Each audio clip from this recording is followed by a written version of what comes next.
दर्शक हो नमस्कार. वेधकमध्ये स्वागत आहे. मी प्रशांत आराध्य. एक ताजी राजकीय घडामोड अशी आहे, पंढरपूर मंगळवेढा विधानसभा मतदारसंघामध्ये सलग दुसऱ्यांदा भारतीय जनता पक्षाचं कमळ फुललेलं आहे.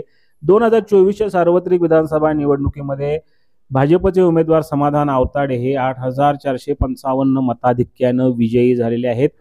त्यांनी आपले प्रतिस्पर्धी काँग्रेसचे भगीरथ भालके यांचा पराभव केलेला आहे. या मतदारसंघामध्ये पंजाला तुतारी नडलेली दिसतीये, कारण महाविकास आघाडीत बिघाडी होऊन राष्ट्रवादी काँग्रेस पक्ष, शरदचंद्र पवार पक्षाने इथं अनिल सावंत यांना उमेदवारी दिली होती आणि त्यांनी 9,000पेक्षा जास्त मतं घेतलेली आहेत आणि भगीरथ भालके यांचा जो पराभव झालेला आहे तो 8,455 मतांनी झालेला आहे. त्यामुळे तुतारीला बहुतांश मतं जी पडलेली आहेत ती कदाचित, जर समजा ते तुतारीची नीत नसतं किंवा अनिल सावंतांची उमेदवारी नसती, तर याचा फायदा महाविकास आघाडीमधील काँग्रेस पक्षाला म्हणजे पंजाला झाला असता. या दोनही पक्षांनी प्रतिष्ठेची लढाई केली होती. दोघांनी खूप मोठ्या प्रमाणात प्रचार केला. अखेर भाजपला त्याचा फायदा झालेला दिसतो आहे आणि समाधान आवताडे हे विजयी झालेले आहेत. पंढरपूर शहराने सुद्धा आवताडे यांना सहकार्य केलेलं दिसत आहे.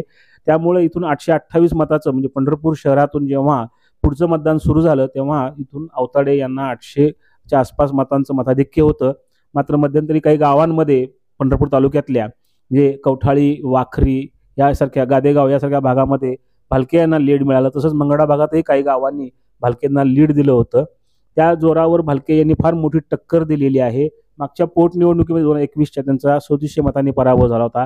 तर आता सलग दुसऱ्यांदा समाधान आवताडे यांनी त्यांचा 8,455 मतांनी पराभव केलेला आहे. आवताडेंच्या पाठीमागं पंढरपूर शहरामध्ये माजी आमदार प्रशांत परिचारक यांची ताकद होती.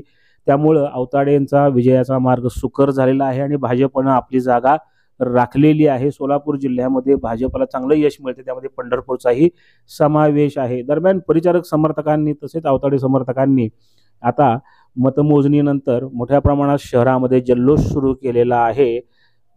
फटाक्यांची आतिषबाजी करण्यात येत आहे, तसंच मिठाई वाटली जात आहे.